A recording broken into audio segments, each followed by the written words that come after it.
இப்பல்லாம் இந்த சண்டே வந்தாலுமே நம்ம பார்த்தா ஒரு கேள்வி கேட்குறான். "நம்ப தான் தலையில் போட்டுட்டோம்லம்மா, ஏன் இன்னும் நீங்க நான்வெஜ்ஜே செய்ய மாட்டேங்கிறீங்க?" அப்படின்னுட்டுன்னு.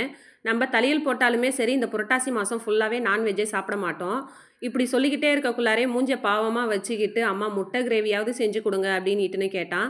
சரி அவனுக்கு புடிச்ச மாரியே முட்டை கிரேவி செய்வோம் அப்படின்னுட்டுன்னு செய்ய ஆரம்பிச்சாச்சு. ஆனா முட்டைய வச்சு கிடையாது. இது வந்து வெஜ்ஜில தான். இதுக்கு 2 உருளைக்கிழங்க வேக வச்சு எடுத்துக்க போறோம். கூடவே ஒரு காலிஃப்ளவரையும் பொடியா கட் பண்ணி கொஞ்சமா உப்பு போட்டு வேக வச்சு எடுத்துக்கலாம்.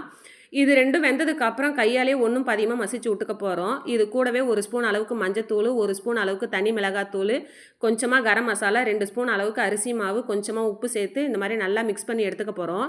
இது மிக்ஸ் பண்ணத கொஞ்சமா இந்த மாரி உருண்டை ஷேப்ல புடிச்சு எடுத்துக்கலாம். ஆனா இது வந்து முட்டை ஷேப்லன்னுட்டுன்னு நான் சொல்லவே மாட்டேன். ஆனா முட்டை ஷேப்பே கிடையாது. நீங்க யாரெல்லாம் இந்த புரட்டாசி மாசம் ஃபுல்லாவே நான்வெஜ் சாப்பிட மாட்டீங்கன்னுட்டுன்னு மறக்காம கமெண்ட் பண்ணிடுங்க. இத புடிச்சு வச்சிருக்கிறத எல்லாத்தையுமே சூடான எண்ணெயில போட்டு 2 சைடும் நல்லா வேக வச்சு எடுத்துக்க போறோம். இது வந்து அப்படியே சாப்பிடும்போதே நல்லா சூப்பரா கிரிஸ்பியா இருக்கும். ஆனா இத வந்து அப்படியே நான் சாப்பிட குடுக்கவே இல்ல. கிரேவிக்கு வேணும்னுட்டுன்னு எடுத்து வச்சாச்சு. இப்போ ஒரு கடாயில 2 ஸ்பூன் அளவுக்கு ஆயில் சேர்த்து கொஞ்சமா சோம்பு போட்டு பொரிஞ்சதுக்கப்புறம் 2 பெரிய வெங்காயத்தையும் கட் பண்ணி சேர்த்துக்கலாம். வெங்காயம் கொஞ்சம் வதங்குனதுக்கப்புறம் 1 ஸ்பூன் அளவுக்கு இஞ்சி பூண்டு பேஸ்ட்டு, கொஞ்சமா கருவேப்பிலை எல்லாத்தையுமே சேர்த்து வதக்கி எடுத்துக்க போறோம்.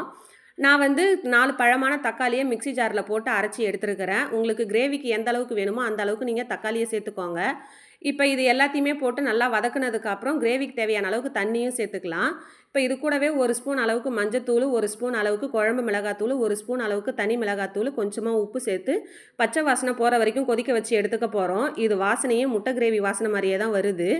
இப்ப குழம்பு கொஞ்சம் கொதிச்சதுக்கு அப்புறம் நம்ம பொரிச்சு வச்சிருக்கிற முட்டையும் இது கூட சேர்த்து நல்லா ஒரு 2லிருந்து 3 நிமிஷம் கொதிக்க வச்சு மேல கொத்தமல்லி போட்டு இறக்குனோம்னா, நமக்கு சூப்பரான முட்டை கிரேவி ரெடி ஆயிடும். சூடான சாதத்தோட போட்டு சாப்பிடும்போது அவ்ளோ சூப்பரா இருந்துச்சு.